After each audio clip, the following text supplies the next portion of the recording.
Yo, yo, yo, what's that word? This is 3012 in the podcast, episode 17. For the first time this year, the year 2023, I want to say Happy New Year from my family to y'all's. Hope y'all having a good New Year so far. Y'all still keeping up with them New Year's changes that you want to make. I've already flopped on some of mine, but hey, I'm a regular person. Now with that, episode 17, we're going to get into Shaq. Was Shaq wasted potential? Not in the sense of he had a bad career or anything. We all know Shaq is a top 10 player, a top 5 big man of all time.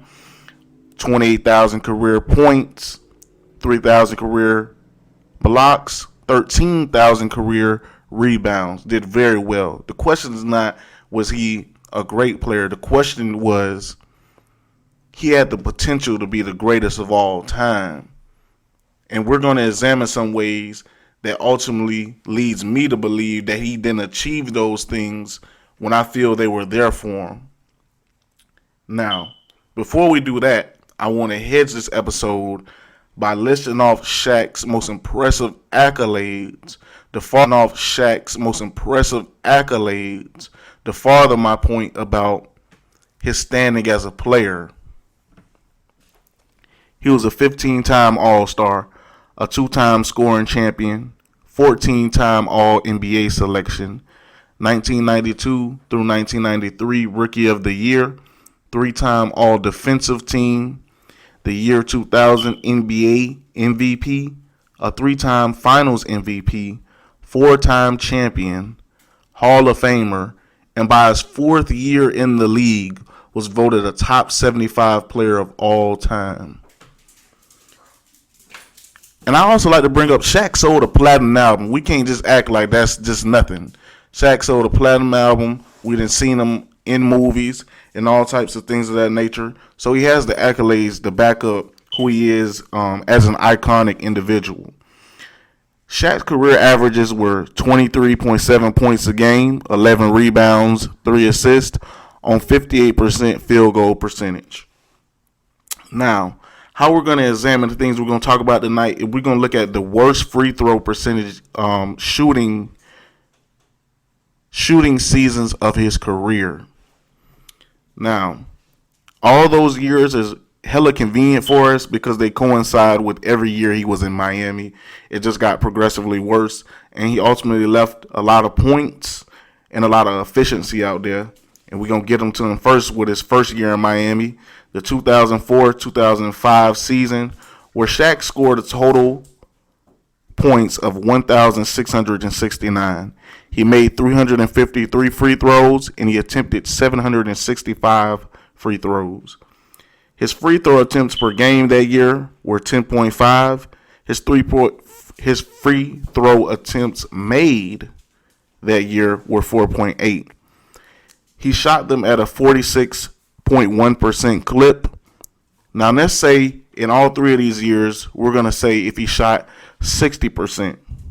So he would have made 463 free throws, and his average point per game that year would have been 24 points instead of 22, with an extra 107 more points added to his season and career totals for just making those extra free throws. Now, his second year in Miami, not much more successful at all, actually. The 2005-2006 season, Shaq scored a total of 1,181 points. And I also have to put in, he only played 59 games out of a possible 82 this year. That's a very important factor. Also around this time as we really saw the beginnings of the peak years getting away from a once best player in the league. So again, he made 221 free throws this year. He attempted 471. He attempted about 8 free throws per game, making 3.7. And again, he ended up shooting 46%. If somehow, some way he increased that to 60%, in hindsight, he would have had 283 makes, and his points per game that year would have increased to 21 points per game, up from 20 points per game. And they would have added an extra 62 points to his total for that season, along with his career total.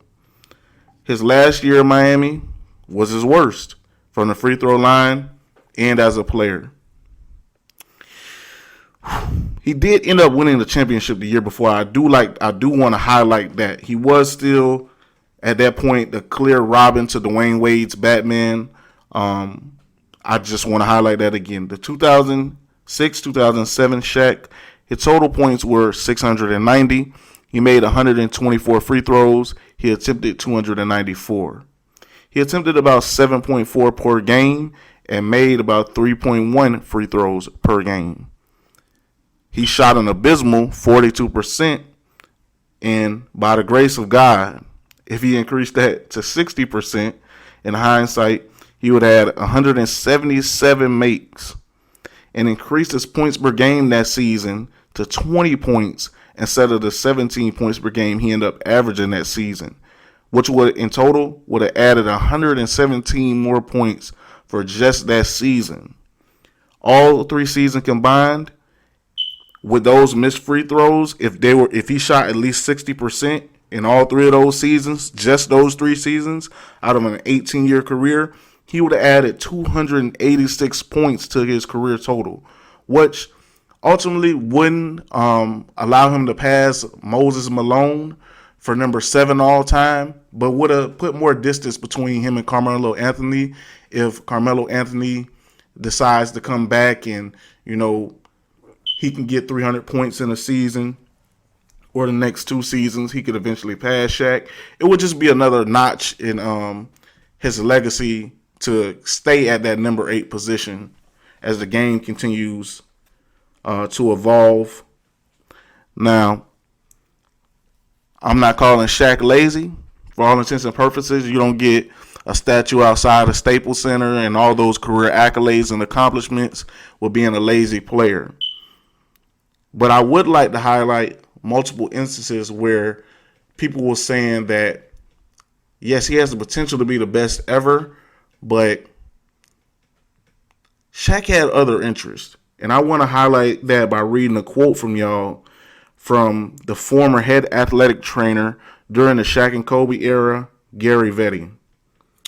He states, "One of the things that Kobe taught me is that talent is the most overrated thing in life. It's what you do with your talent. Shaq, on the other hand, taught me a couple things. 1, laugh a little each day and laugh at yourself. And maybe more importantly, that your dreams are yours. They're not mine or anyone else's. My dream for Shaq was for him to be the best of all time. That wasn't his dream." And that's extremely important because that's the baseline of this whole video.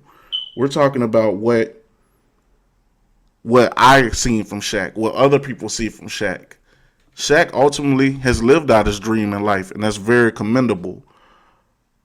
There were a couple of things we could have dived into, but I want to see how you guys react to this video. Let me know down in the comment section what you guys thought of this video.